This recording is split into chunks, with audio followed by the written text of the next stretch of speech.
Stephanie Ratcliffe. Obviously, you probably write a documentary or maybe a full-length film about what the past 3 years have been like.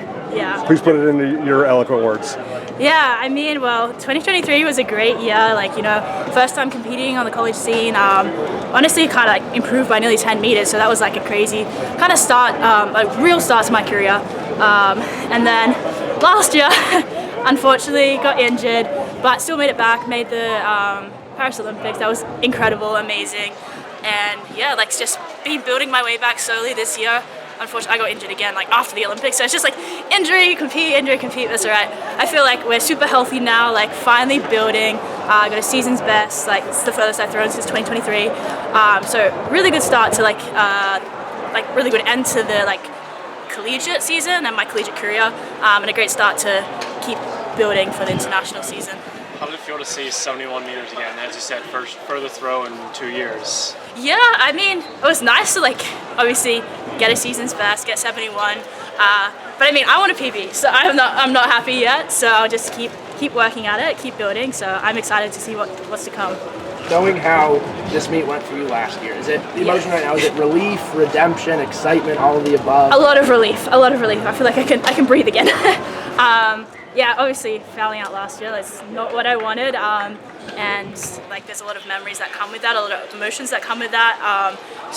But I mean, kept my cool, just like went out there and, you know, just take it one throw at a time, no matter what happens. And I prepared myself for that. And yeah, so. Coming into this one, what was the most important thing, either for you to keep telling yourself or for you to hear from Coach Babbitt, to just kind of stay relaxed, stay out of your head?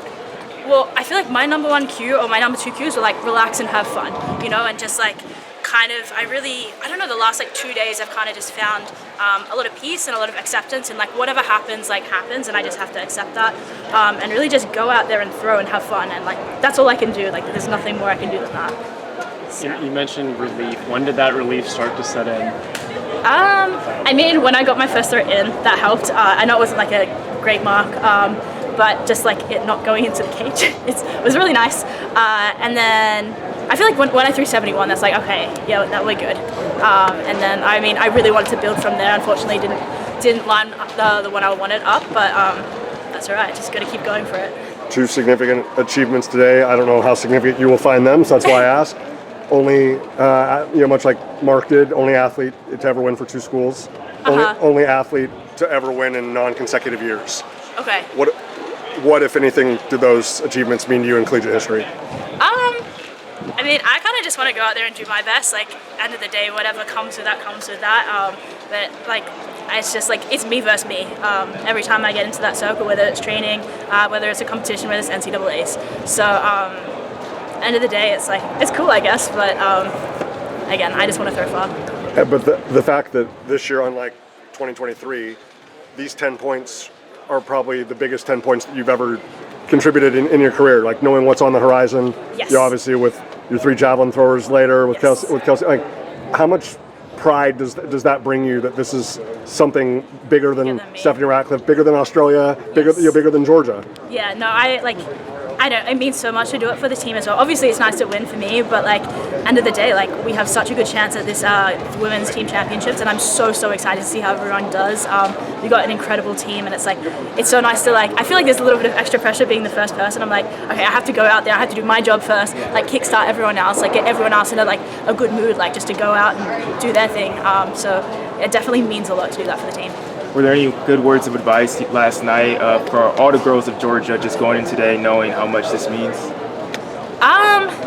I feel like it's kind of just the general theme of like relax, have fun, trust, believe. And I think we've all been in big situations before, like the whole women's team, and I think we're ready for this. Like we won SECs. Like I think we have a better chance to win the nationals than the SEC championship just because of the depth. So I think the fact that we did that at SEC is like we can do it again now. So I think we all know that and we're all ready for that. Knowing last summer how you were just building so good, eventually got yourself qualified for Paris, coming out of this meet, now it seems to be you're in a better spot than you were last year. How excited does that get you as a springboard for the rest of the summer? Yeah, I mean, last year was stressful. That was so stressful, like especially with what happened here. Like this was such a huge meet for me. Like obviously it's a B-level meet, and then to like get no mark, and I'm like, I was kind of relying on that to qualify for Paris, and so I just had to go and like do my thing around Canada, and we did it. But now I'm in so much of a better position. Actually, just like I've done some bigger meets against some big girls, got that experience against them as well. Like it's not just a point game. It's like, okay, let's compete against the big girls like outside of the major championships to prepare me for that, so I can actually go and like let's go do something at the majors, not just be there to compete. Stephanie, for people that may not understand, like you were already a champion before you arrived in Athens. Mark was as well. Liana's one of the all-time great. But what is it about Coach Babbitt like that people might not, like that can take like somebody who's really good and make them great, or someone who's already elite and make them among the best in the world? I mean, I guess he has so much experience with so many different athletes at like such a high level, and I think there's not many people like in the US or in the world, throws coach wise, that like have that sort of experience, that wisdom, and that's willing to kind of put aside their like ways. I feel like often like sometimes coaches like have their set ways and they like to do that. I feel like Babbitt is so flexible.